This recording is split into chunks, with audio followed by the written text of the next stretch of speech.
What's up guys, I'm Noob Genesis, and it's been a while since I've actually uploaded a proper video. But I've recently decided to take part in a month-long game jam that I'll be getting into shortly. But in light of that, I actually figured I would actually try and make some progress videos, and might just throw out some relevant tips or any kind of explanation to why I make certain decisions the way I do, in case anyone can learn something off of that. But before that, though, I just want to also apologize in advance if I sound like the love child of Michael Jackson. I got a new set of A40s a little while ago, and for some reason it kicks my voice up almost an entire octave or two. Everyone on TeamSpeak who actually knows me in real life has been getting a massive kick out of it, because I sound ridiculous. But anyway, there's that. Maybe I should do some stylized art and pretend to be Dan from Extra Credits. Anyway, what is this game jam, and what is this gameplay in the background you're looking at? Well, for those that don't know what a game jam is, it is typically a small team collaborative effort where you make a game based on a theme within a very strict time constraint, typically being around 48 hours. The one I'm doing, however, is through a YouTuber whose channel goes by the name of Matthew Pelage? Pelage. Pelage. I actually have no idea how to say your last name, dude. Sorry about that. So I'm just going to be calling you Mr. Matt. So Mr. Matt has this YouTube channel that has a lot of focus on game design, which is pretty awesome because many people don't really focus on design as a practice skill, at least when it comes to game development on YouTube. It's typically mostly either programming or art. You don't really focus on game design or even level design that often. But recently he actually announced that he's going to be making his own game jam for his YouTube community that officially started today. This game jam is called the Mirror Game Jam, and I'll be leaving a link to the video in the description down below if you want to go check it out. It's going to be roughly a month-long game jam instead, minus the actual voting time that's going to take, so it's going to turn out to be like 22 days, I think, something like that. And it's on the theme of Mirror, which is where my annoyingly repetitive gameplay in the background comes into it. Typically with a theme for a game jam, it's up to your interpretation of how you're going to use that theme, and as such, for the theme Mirror, I decided I'm going to focus on mirrored controls. Effectively, you have 4 characters on each level, and your goal is to safely get them to the end of the level, and depending on how many survive is how many stars you get for that level.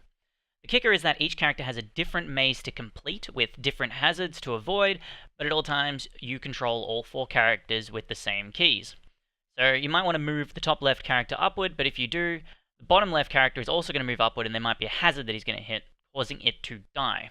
Overall, I don't think the concept is all that unique, but there are a few reasons I wanted to do it, and I'll go over them now. The first is what I'm going to call double difficulty scaling. Not sure if there is an actual term for it, but it'll do. And what I mean by this is there are 2 forms of measuring difficulty. An imposed difficulty, in which each level simply gets harder by design, and a player-driven difficulty, in which to complete a level, you only actually have to get 1 character to the end of the level, but in doing so, you're only going to get 1 star. Theoretically, this will mean that casual players and completionists alike can play the game, while individually reaching a level of stimulation thereafter. If the level is starting to get too hard to complete at 4 stars, you can just get 1, 2, or 3 stars and move on to a new challenge, thus hopefully refreshing the player's appetite. The second reason is more of a personal one. Practice. I'm quite confident in my ability to program and in my Unity 3D development skills as a whole, but lately I've been trying to brush up on my art skills.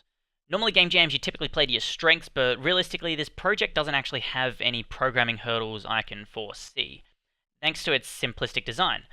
That said, it will be a lot of level design required to make this game enjoyable. It's basically focused around that. And along with art, I feel like I should allocate my time towards both of those aspects, as I personally cannot estimate how long they will take because it's not my area of expertise. So while I don't recommend this approach for everyone, I'm going to be using it as a learning experience, although I haven't decided between 3D top-down or 2D pixel art yet. The last one, and probably the most important one, is the scope of this game is extremely scalable. Do I have time to add levels, cut levels, want to add more art, more features, less art, less features? All of it's extremely modular. Scope is typically what screws people over the most, and making the scope as flexible as possible in a month-long project will probably do me immense favors, provided the base game is feasibly shippable, at least by Game Jam standards. If it's all broken up into small sections, I can consistently renegotiate with myself about what I want to add or need to remove to hopefully make the most out of my time and to make sure I don't go over any deadlines, and I can constantly reassess how much time I have left. As a little added bonus, there is also one extra part that is less related to the game jam itself and more what happens afterwards. Everyone looking at this idea is probably thinking that it's a mobile game, and it does have a lot of the same characteristics and mentality of a mobile game, so in that case, I would actually agree. That said, when you have opportunities in front of you where you've got this motivation and something that actually pushes you to do something, at the end of the day, I can actually expand on this idea. If I wanted to in the future add more levels, post Game Jam, or if I want to just add more features, anything like that, I can actually turn this into a fully fledged project to properly release as a fully fledged game for mobile devices. And you should always be on the lookout for those type of little opportunities that you have. But anyway, ladies and gentlemen, that's going to wrap up this video for now. I'm going to be aiming for at least one video per week for the duration of this Game Jam. Depending on how large the files end up being, I might be able to upload more. I'll let you know in the description of the video once I know the actual file size. But for now, thanks for watching, and good luck to everyone doing the Game Jam. Looking forward to seeing and playing your games. And as always, guys, have fun.